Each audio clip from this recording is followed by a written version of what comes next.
No mass, everything, you can do all you want, but you still need help from the boss. We need help from the boss. That's what happened. We need help.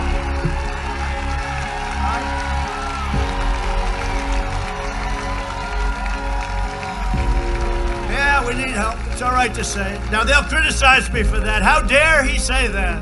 How dare he say that? No, I'll say it. I'll say it. I'll say it. Somebody said to me the other day, "You're the most famous person in the world by far." I said, "No, I'm not. No, I'm not." He said, "Yes, you are." I said, "No." I said, "Who's more famous?" I said, "Jesus Christ."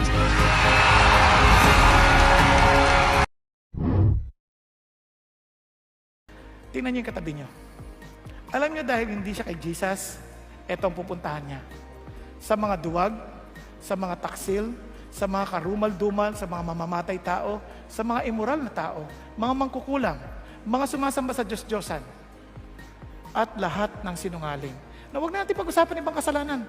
Ilan sa inyo, ilan kailangan yung sinungaling para maibilang tayong sinungaling? Isa lang. Ang problema, yung kasinungalingan ng marami sa atin, hindi lang isa. Tuwing titingin na sa salamin, nagsisinungaling sila. "Uy, payat ko na. Sabi sinungaling, sabi niya. Alam niyo po, natatawa tayo pero ito ang sabi ng Diyos. At ang kanilang bahagi ay lawa na naglalagablab ng apoy at asupre na siyang ikalawang kamatayan. Yun ang sinasabi ng Lord na ang kabayaran ng kasalanan ay kamatayan. Kaya kung inaakala ninyo, makukuha niyo sa kabaitan, sorry isang kasalanan lang will bring you to that death. It's forever. It's 24/7. Kaya mo maintindihan si God, willing to live the comfort of heaven. Kasi alam niya, yung tragedy, at hindi lang basta tragedy, but the pain that people will suffer from kung hindi siya darating at magbabayad para ibigay ang biyaya sa atin. But tingnan niyo sabi ng Lord, pero ang libreng regalo ng Diyos ay buhay na walang hanggan. Hindi lang ho yun, na kay Kristo Jesus. Nagkakaintindihan? Kanino yung buhay na walang hanggan? Kay Jesus. Paano ko makakamtan yan? Sabi ni Peter, damtan ninyong sarili nyo ng pagpapakumbaba. Dahil galit ang Diyos sa mayabang, pero nagbibigay siya ng biyaya. Saan?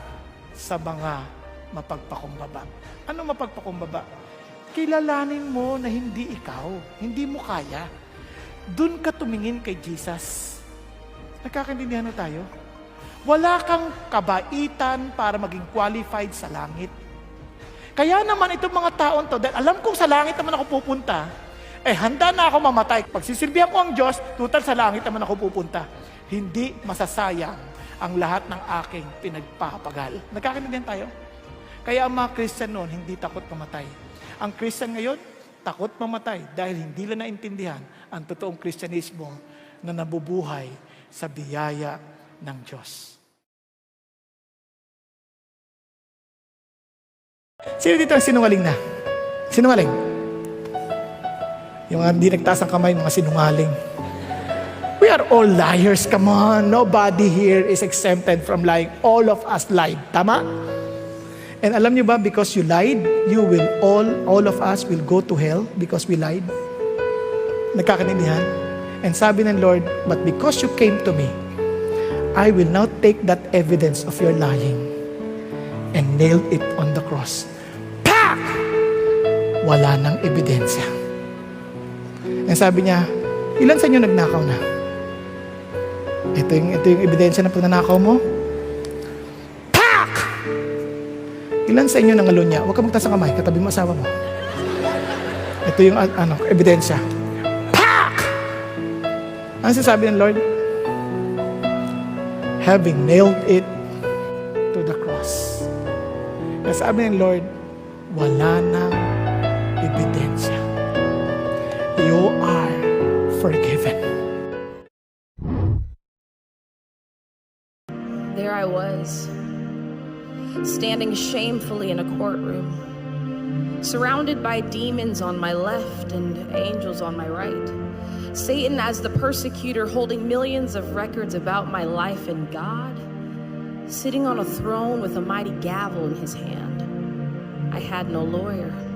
Placed on trial for things such as lying, stealing, and fornication. For this was the beginning of my tribulation, for there was no reason to plead an innocent statement, for all the evidence was sitting right there with Satan. The demons smiled as tears rolled down the judge's eyes, for they clearly knew that now was the hour of my demise.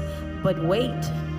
In came a light shining so bright that the demons, smiling, suddenly jumped with fright. And the man that walked in that night was none other than Jesus Christ. Darkness departed to give way, and glory was all the angels could say, as the man that walked in that night pulled out a lighter and immediately set Satan's records against me on fire. He took the sentence file and erased my name, looked at me in the eyes and said, "Daughter, I'll take the blame." Handcuffs were placed on this man and he was thrown to the ground. The entire courtroom gasped at this horrendous sound, and the sudden ceased the beat of his heart. The man that walked in glowing had now become dark. I did this to him. My lying, my stealing, my cheating, and he took the pain and spent 3 days in the hell that I was to go to for eternity. I left the courtroom that day and there was nothing I could say. I was found innocent, for Christ handled the debt that I was to pay. This type of love is more than you could give to a girlfriend, boyfriend, husband, wife. This man died for me. I owe him my life. And even though my life is not at all worth it, how could you ever trade preferent for perfect? See, I gave my life to Christ and suddenly picked up a mop. The lying, cursing, cheating, all that had to stop, because my life had been bought. And it'd be a shame to sit there and do nothing but let it rot.